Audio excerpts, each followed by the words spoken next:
Goddess of Fire by Bharti Kirchner. 1. Village of Rampur, Bengal. The day after my husband died, my brother-in-law and his son came to my door. They dodged the copper bowl I threw at them and dragged me by the wrists to the funeral pyre. The blazing afternoon sun bore down on my bare scalp and oiled body as we headed toward the river. Tendrils of ochre dust, carrying the smell of death, rose from the earth around my bare feet. A dog howled in the distance. Years later, I'd remember how I had winced from the clutching fingers of Bipin. "Take his land," I said, trying to pull away. "But please let me go. I will live as a ghost in my parents' home. I'm only 17. His skin rough as a tree bark, Bipin gave my forearm a vicious twist. His foul breath triggered a wave of nausea in my already queasy stomach. "Hold your tongue, Moorti. Now that I'm the head of the family, I've decided you're going to be a goddess."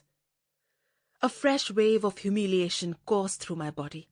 The voice of my school-teacher father shot out from my throat.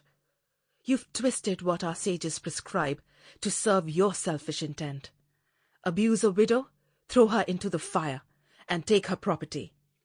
You ought to be punished, not me." Eyes red from the palm wine he'd drunk, Bipin once again tightened his grip. "You, the lowest of the low, a village girl who could pay no dowry, what do you know?" My father had taught me at home, "You learn faster than the boys in my school." He would often say, to Bipin, I said, "Baba might be poor, but he's better educated than you are. You miserable little wretch." Bipin and his 28-year-old son, Jadu, were momentarily distracted by a procession of people at a distance, shadowy figures, beyond a bank of trees. Gritting my teeth and gathering all my strength, I kicked Bipin, yanked my greasy arm from his grip, and kicked him again. He slipped and tumbled onto the ground. In trying to help him rise, Jadu, short and muscular, let go of my wrist. I ran along the rocky road. Bipin caught up with me, grabbed me by the neck with a fierce hand, and cursed me under his breath.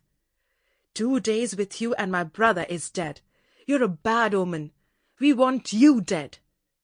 Jadu plucked a white kerchief from his tunic pocket and stuffed it into my mouth. "Does that feel better?" Sample complete. Ready to continue?